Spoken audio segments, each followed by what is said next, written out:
Hey everybody, it's Charlie again. Today was a great day in studio. I got to teach a full stock of lessons, but tonight is the part where you kind of try to wrap your head around what's happening. So the new interface came in and it uses DB25 cables.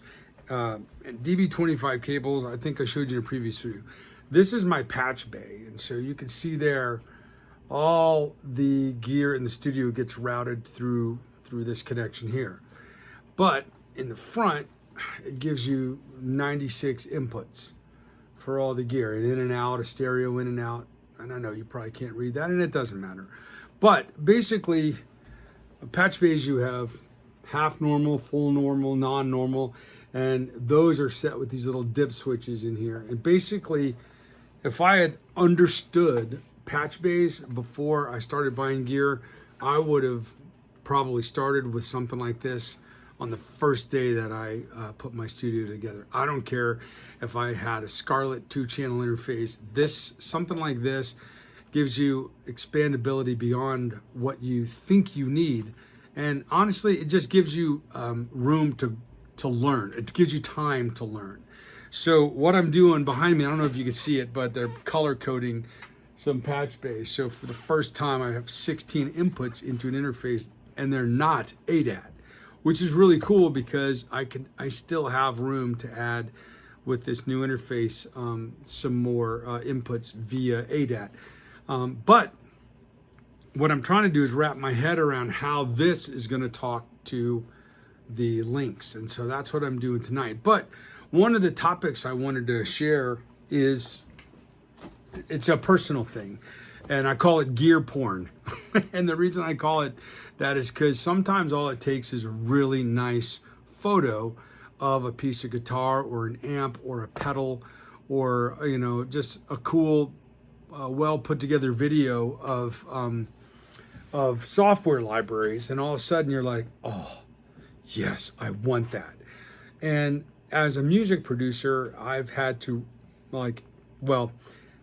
make some changes recently because I left my job at the church last week. And so leading up to my last 2 weeks at the church, I had to look around my studio and go, do I use it? Do I not use it? Do I want it? Or do I need it? And this is where I get into a conversation that I had with a studio owner in Cincinnati by the name of Rick Brantley. And he said, Charlie, there's tools and there's toys. And a tool is something you use to build and create something. A toy is something you just use to pleasure yourself. And I have both. I will say, I grew up loving my Evel Knievel toys, the stunt car that explodes when you hit the front, the Snake River Canyon stuff. That was just super cool. Those were toys.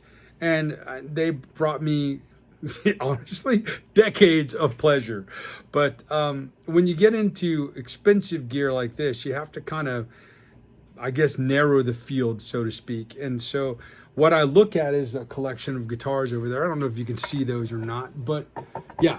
So I've got a Lakeland Strat, and then a 91 American Strat, a Duesenberg Little 59, a Sir Masato Telly, a Gibson Les Paul Deluxe, and then a PRS SE something, which I learned how to mod with my buddy Lance Crewy, and that has TV Jones Filtertron pickups in it. And then the one right after that is another PRS, which is their NF3, I think, which has these deep dish humbuckers. And I bought that so that I could play electric at church and leave an instrument at church, because at the time I had a Duesenberg Star Player TV, but I sold that to pay for my studio computer. And that's a perfect example. When you get down to the brass tacks of it, what do you need to make a record? You don't have to have all of this gear. But for me, I'm a guitar player, I'm a keyboard player, kind of, I don't really admit to it, and I'm a wannabe drummer. So I bought a great selection of snares, a great drum kit, because I really wanted live drums on projects that I was doing in the future. And I know some very, very gifted drummers here in the Cincinnati area. And so I wanted a kit that they would be able to walk in and go, wow, this is easily as nice as something that I would have brought. But the whole gear porn thing, it's challenging because you'll see something and you just want it. And sometimes it's a coping mechanism. Sometimes it's a I don't know, like a self-medicating thing for whatever trauma is going on in your life. And so one of the things I did, and I won't go into the details because it's just a little personal, but when I left my 17-year career at Luxottica, I ended up buying a grand piano, and that's upstairs. Maybe I'll show that to you sometime. But that was basically my retirement gift to myself for 17 years of selling eyewear and being a merchandise manager and traveling the country, helping stores look better and sell better. And so when I felt my job coming to an end as a worship pastor, I bought myself a gold top Gibson Les Paul Deluxe. And I said, I'll never play it until I understand what my future looks like.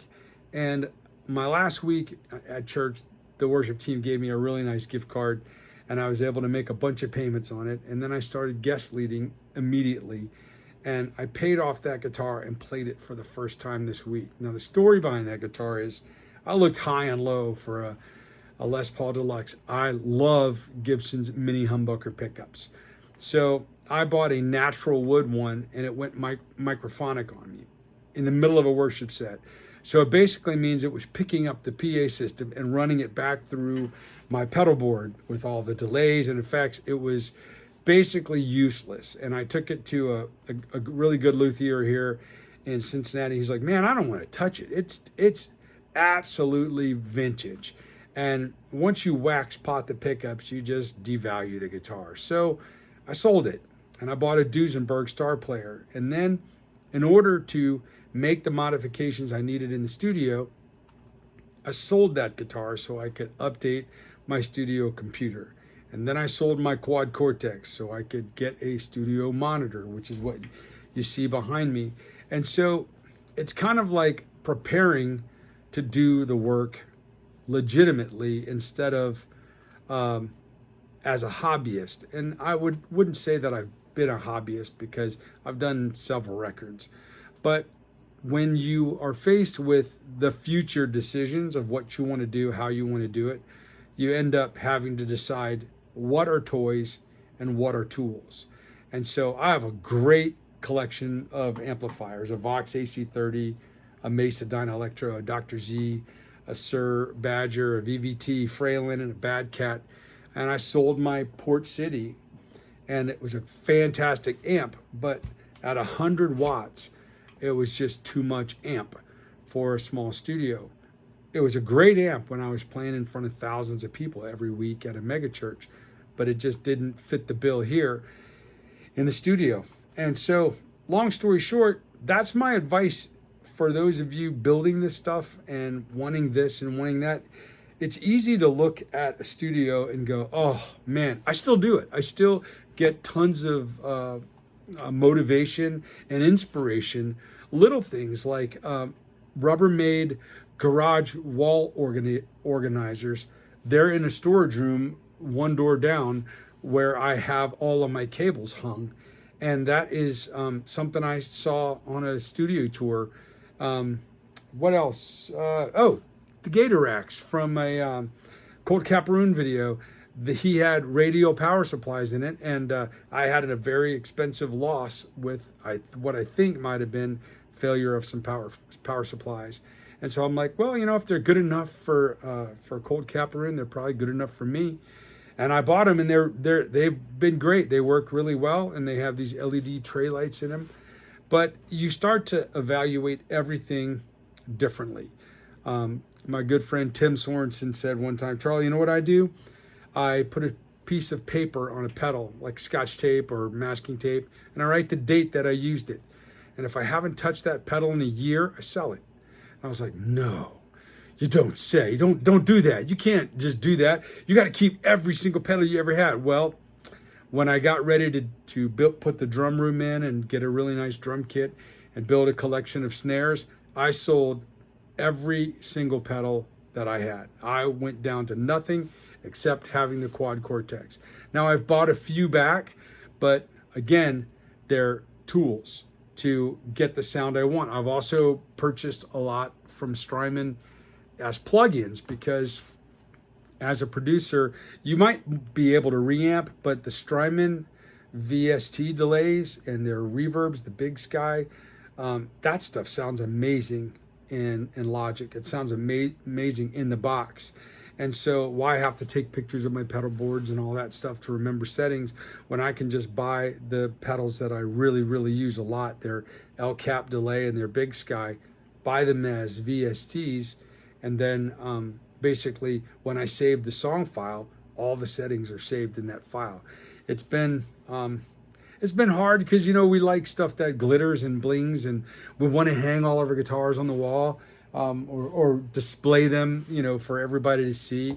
And sometimes it can be what seems like, you know, they say the White House is the ultimate home field advantage. Well, a great looking studio can sometimes make a client not feel like that I'm charging too much. But if everything in here is a tool, then the Tele running through a Dr. Z Maz 18 sounds nothing. There's no other sound like it for me for a country record. The heavy distortion of a Mesa Dynalectra through a cabinet in full volume in an ISO room, or the EVH which I have in another room, I don't think there's no substitute for that stuff. There's not even now, as I'm using guitar pedals that I kept all of my overdrive pedals. I love overdrive pedals, and none of them sound as good as the real distortion that comes from an amp cranked up through a speaker cabinet. So again, when you get into this situation of building a studio or trying to add gear, just be very intentional about what you're adding. Make sure that it's a tool to create something, to build something, and not just a toy that's just going to be, oh, that's cool, or look what I got, but look what I got, I don't know how to use it, doesn't help the client that much. And when you want to start charging a decent rate of money for a client, you need to be able to be confident about what you have in your studio, what you're using, what the next piece of gear is, what you're saving for, what you're considering parting with, all of that stuff. So I parted with some amazing pedals, a fantastic Duesenberg, but here's my key. I sold most of the stuff that I sold, I could buy back because it's still in production. That's why I have the Duesenberg Little 59 over there, and I sold the Star Player because the Star Player I could still buy or order from Duesenberg. I think that's it for today. I've got to teach at a co-op tomorrow, at homeschool co-op, bunch of guitar kids. We're doing worship, and they're gonna be so nervous. And then I'll be back in the studio here tomorrow after PT for my shoulder, and I'll be wiring up the Lynx Aurora. So I hope this lesson helps. I hope you guys that are on the journey behind me get some takeaways from this. And if you're ahead of me, like the guys that I watch, like, Tim Pierce, is it Dyads? Man, that was a killer lesson. But yeah, so if you're ahead of me and you see this, give me some tips. I'm all ears. Thanks for watching. Take care. See you tomorrow.